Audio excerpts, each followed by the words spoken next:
মাধ্যমে তাদেরকে ছেড়ে দিয়ে নির্বাচনের ব্যবস্থা করা হতো।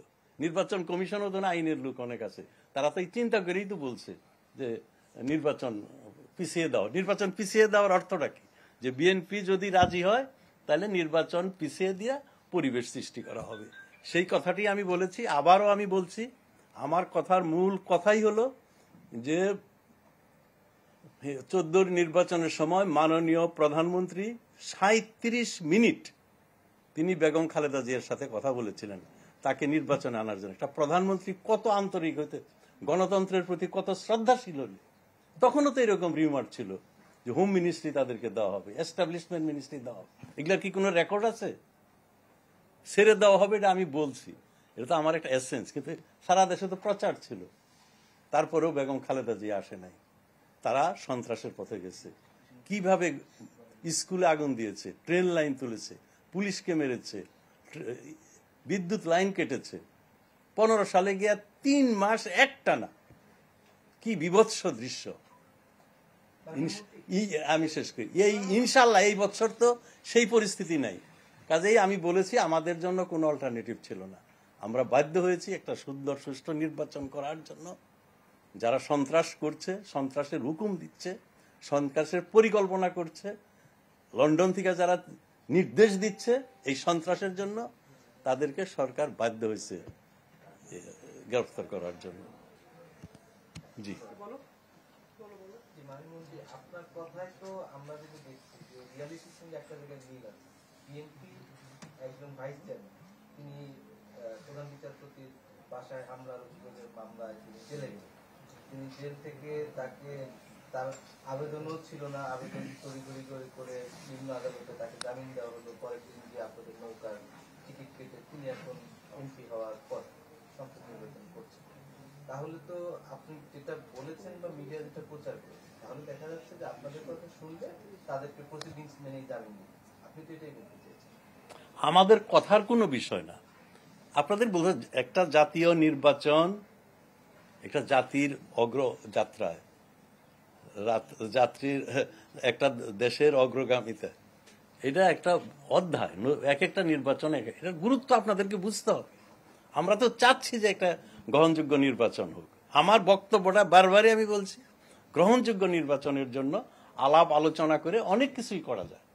এবং খুনের আসামিরও তো হয়, বেল হয় না?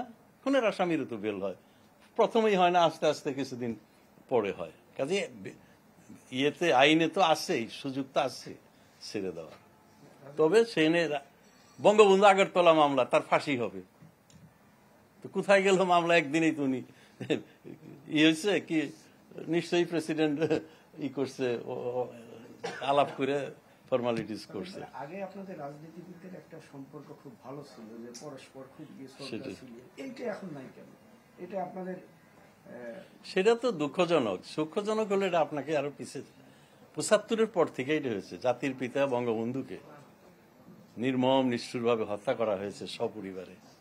তারপর দেশটাকে এত বড় একটা মুক্তিযুদ্ধ, এত আন্দোলন সংগ্রাম, সেই 52 ভাষা আন্দোলন থেকে শুরু করে সেই আদর্শ থেকে দেশটাকে বিচ্যুত করা হয়েছে।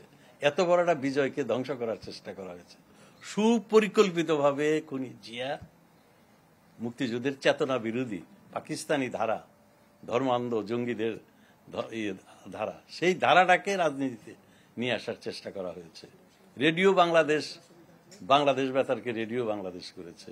জয় বাংলা স্লোগান দেওয়া যাবে না, হানাদার বাহিনী বলা যাবে না, রাজাকার বলা যাবে না বই পুস্তকে। কাজেই সেখানে আমাদের মধ্যে পার্থক্যটা সৃষ্টি হয়েছে। তাছাড়া তো কোনো ওই রকম তাদের সাথে আমাদের দ্বিমত নাই। মূল একটা দেশের মূল যে আদর্শ দর্শন, এই জাতি হিসাবে আমাদের, স্বাধীন জাতি হিসাবে আমাদের চেতনার যে মূল মন্ত্র মানবতা, এই যে মানবতার বিষয়টি, সেটিকে তো ধর্ম দিয়ে আপনি এটাকে ছোট করতে পারবেন না। 18 সালে তো আপনারা সংলাপ করলেন, এবারে তো কোনো সংলাপ বা কোনো সংলাপ তো আমরা বারবার করতে চেয়েছি। সংলাপ তার প্রকাশ্যে আলাপ করে হয় না। প্রথম তো তাদের আসতে হবে যে নির্বাচনে তারা অংশগ্রহণ, কনস্টিটিউশনের আওতায়।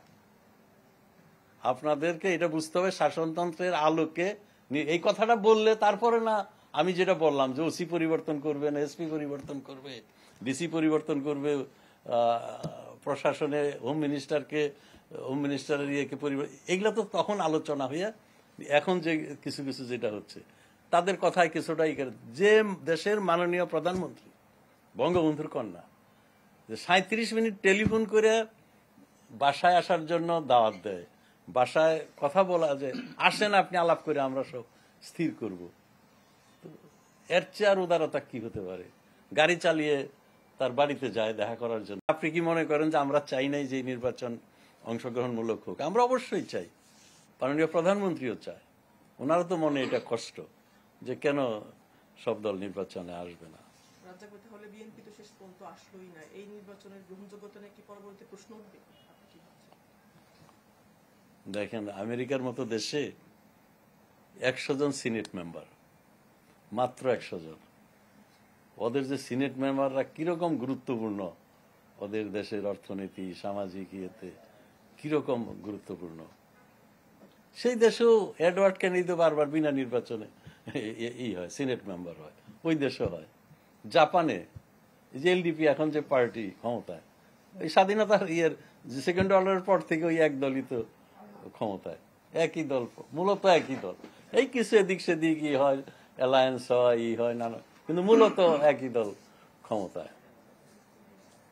মাহাথির তো দীর্ঘদিন দেশ পরিচালনা করেছে, লি কুয়া করছে দীর্ঘদিন সিঙ্গাপুরে।